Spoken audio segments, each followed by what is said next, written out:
What's up, everybody? So, I am looking a little bit better than I was in the last video. Um, I decided to shower and brush my hair, wash my hair. So, yeah, yeah, there's that.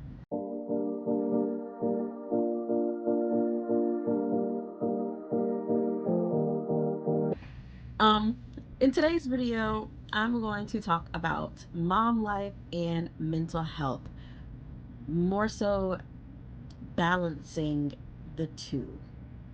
You guys are also a little bit further back than last time, and I like it because when I reviewed the other one, it was so close you could see everything.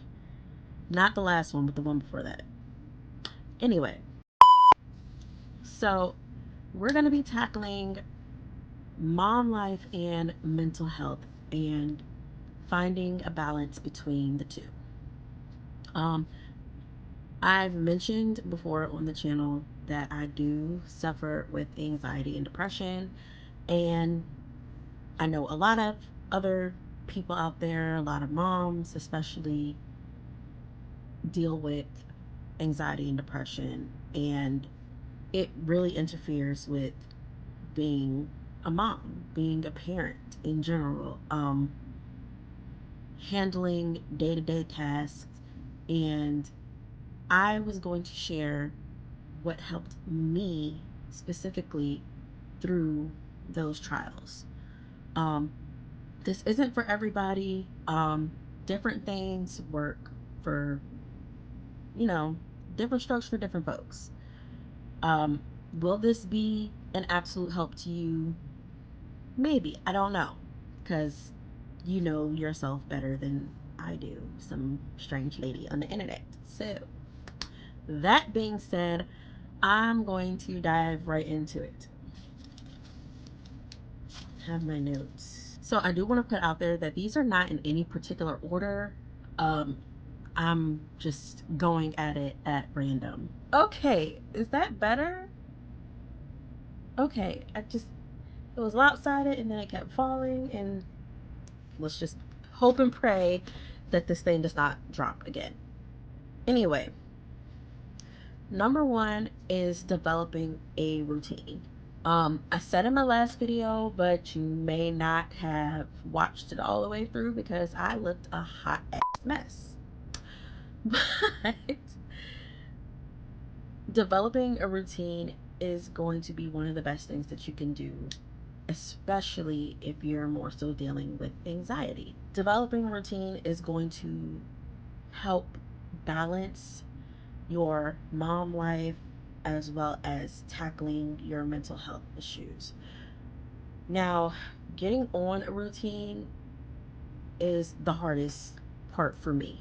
And I say is and not was because it's still something that I am struggling with on a day to day basis. This is life, it's not a train schedule. You're gonna get off course, things are gonna happen, you're gonna oversleep and wake up late. That's gonna throw off your whole routine. You're going to have outings, people are going to call you at random, your kids are going to get sick. Something is going to happen to get you thrown off of the routine.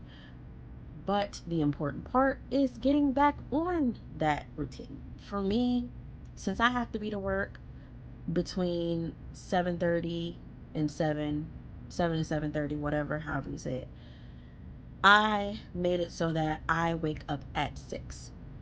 I wake up at 6. I put on clothes, like I said in the last video. I brush my teeth, do something with myself to make me feel good.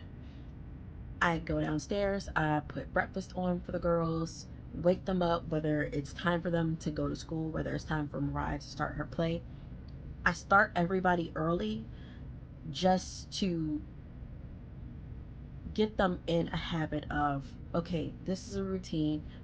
This is how the day is going to flow. This is how life is going to flow. It helps you when you are dealing with anxiety. Knowing how my day, or at least having an idea of how my day is going to flow, is really what helped me overcome a lot of that anxiety. Number two, and being a parent, especially if you're a single parent, I know it seems completely impossible, but it's not. I promise you it's not. Now, if you're watching this, 9 times out of 10, you have children. We all know how they can get. They get needy. They want to be up under you. Mommy, daddy. You get overstimulated. You get overwhelmed. But you have to make time for yourself. I don't know how I can stress this anymore, but for me, it's at a certain time, around 7 for my youngest, 9:30 for my oldest. It's time for bed. Point blank, period. I don't want to hear anything else. I start winding them down right after we eat dinner. For Mariah, I put something on that is low stimulating. I put on Little Bear and If a Mouse Wants a Cookie. You know, stuff that I used to watch on Nick Jr. when I was her age. For my oldest, she really kind of winds down on her own. She has her own routine for what she does after dinner, and I'm actually extremely proud of her for being mature enough to develop her own routine of what she wants to do, how she wants to wind down for the night. But once those kids are in bed, I don't care if you have to give them melatonin, chamomile tea, spray lavender in everywhere, do it. That is the only way that you are realistically going to be able to get some time to yourself. And some people are blessed enough to have family members or a spouse that can take the children off of their hands for an hour or two just so you can decompress, and not everybody has that. So make time for you the best way that you can. Number three is to seek help if needed and when needed. It's nothing to be ashamed of. This is a safe space here. Anything that I'm telling you isn't something that I already had to do for myself. Find help. If you cannot afford help, different churches, different organizations, they offer counseling. Whether you know it or not, your children's school has guidance counselors. You can also reach out to them and say, hey, I'm feeling a little bit overwhelmed. Like, I know that you're here for the kids, but I'm trying to be my best self for the kids. And they will direct you in the right direction where you need to go to get low budget and or free help. If you have Medicaid, your provider can give you a list of um, counselors and therapists. If you don't have Medicaid and you have regular insurance, I'm not sure about everybody else, but when I had Anthem, Blue Cross Blue Shield, we got 3 free sessions. If you look on the back of the card, it has like a list of, I can't remember what it's called, but they have they have a number that you can call when you need mental health or you're dealing with a mental health crisis. They have a number that you can call, and they will direct you in to a provider in your area. And I'm not gonna lie, the woman that I spoke with when I called, she was just talking to her was therapeutic. And then she ended up directing me to a therapist in my area, and I got 3 free sessions with them. After those 3 sessions, all I had to pay was a copay. Seek help when you need it. Even sometimes talking to a friend, talking to somebody that you trust, sometimes talking can be the difference between going crazy and staying sane. Number four, and this is actually my favorite one because this is what helped me, like, it was just a whole big turnaround. Factory reset, reboot, breathe and reboot. Um, Pack up the kids, throw the baby in a stroller, throw on some shoes, some shorts. I don't care if you look like a bum off the street. Throw on whatever clothes that you have. You don't have to look nice. You're going outside. Go outside, soak in that vitamin D, soak in the fresh air, and just think. Just walk. You don't have to walk any particular place. You don't have to go to the park. I know the kids are probably gonna, Mommy, I want to go to the park. We're just walking. We're just walking. Find some sticks, find some leaves, pick some flowers, have a walk outside. I promise you, it's gonna make a difference.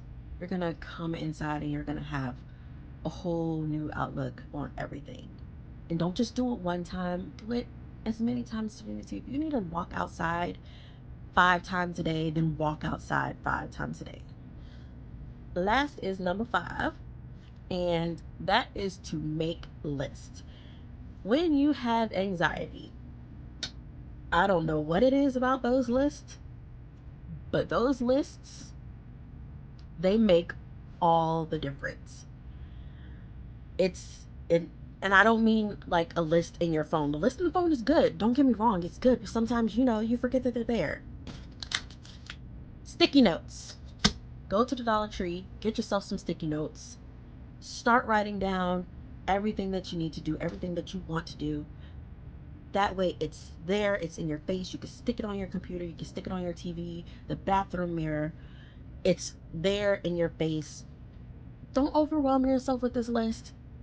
Make it like 5 tasks long. It doesn't have to be an outrageous list, detailed. Like, screw what you see on Pinterest, okay? Because Pinterest is not worth a damn. I'm just being honest when it comes to things like this. It helps sometimes, but realistically, nobody has time to follow a routine that has you at your children's every beck and call every 1 to 2 hours. It's not realistic. Get yourself some sticky notes, make a short little list this of what you need to accomplish for today, and call it a day. that's that's the best way that I can put it for you. Bonus, remember that you have to take it one day at a time. Remember that you're going to fall off course.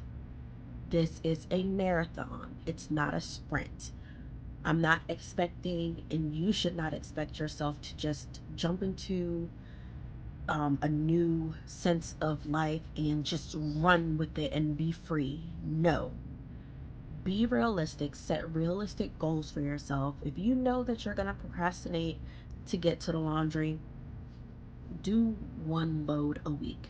If you know that you're going to forget to fold the laundry, one load a week. That way, you don't have to worry about, oh my God, the laundry piled up and now I have to fold it all and put it all away. No. Do one load a week. If you're running out of drawers, there is no shame in running out to Walmart and buying you a 6 pack of granny panties. Nobody is judging you. Do what you have to do to survive parenthood. It doesn't mean that you're a bad parent, it means that you're human.